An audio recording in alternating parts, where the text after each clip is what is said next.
Good evening, I'm Leon Jarari. Welcome to Business PNG, your weekly look at business news and updates. We've got a couple of stories lined up for you tonight, but first, we take a look at biomass energy in the Morobe province. With power outages becoming a common trend in the country, an alternative source of energy is being developed in the Morobe province to ease the disruption of electricity services.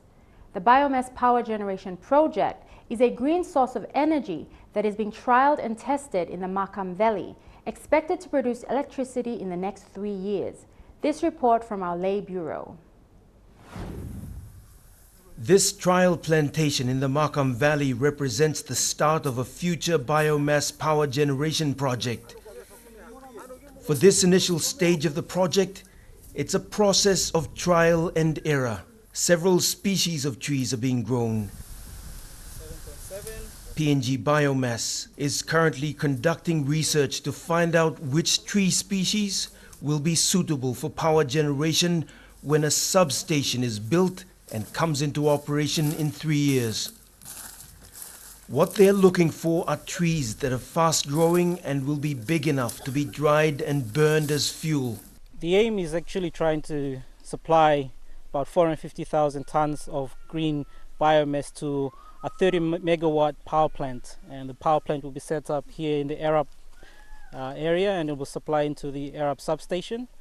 And in order to do that, we need to meet that requirement. We need to find out where trees will grow best and trees will grow faster. For a biomass electricity project, large portions of land are needed, and in the Markham Valley, much of this is customary land.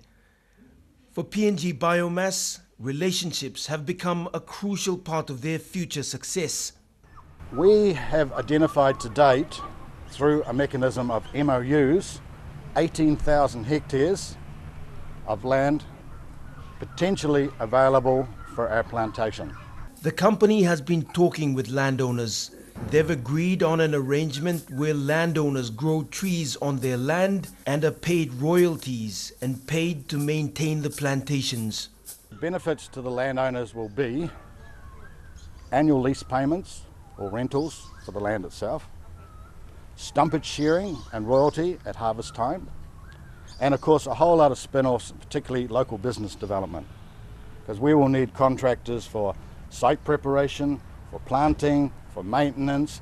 Downstream we'll need harvesting and transport and all the ancillary support services. So there's several thousand jobs created there by itself. Over the next 3 years, village nurseries like this will become a crucial part of the company's operations. The nurseries will be owned and managed by the communities near the future power substation. The company is also the first to grow its own trees for power generation. With help from the Forest Research Institute in Lay, they're cloning the best tree species in a nursery in preparation for power generation. In the nursery we're growing 5,000 seedlings a week, and in addition we have behind me a clonal propagation program. This is cloning trees, where we're identifying plus trees in the field, felling them, they coppice naturally, and we capture this coppice and bed them in the clonal garden, and then we can develop more coppice. This gives us huge genetic gains in terms of yield and growth in the field. As far as I'm aware, this is cutting-edge technology in Papua New Guinea, and we are planning to extend this from this low-scale, small-scale operation to a very large scale, producing like 30,000 plus clones per year. These trees are big enough now. When the sprayers are coming along. 8 hectares of land has been secured. There is already a plantation at Umi in the Markham Valley. The future power plant is expected to produce up to 35 megawatts of electricity. It will be expected to ease the pressures of PNG's total power demand, which will triple from 500 to 1,500 megawatts in 10 years. While the agreements for the provision of power haven't yet been finalized, the concept is one that fits into an overall PNG government thinking to increase power generation using various power suppliers. I will create the New Britain grid, which is basically going to be sourced from geothermal reservoirs. Some of the biggest reserves in the world are in Thalassia, in West New Britain, and also in Rabaul.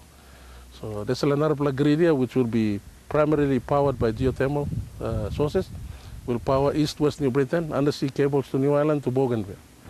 So if you really look at it, I've got the mainland mapped out, the island region mapped out. Pockets of communities that are small in mountain communities, islands, river systems, where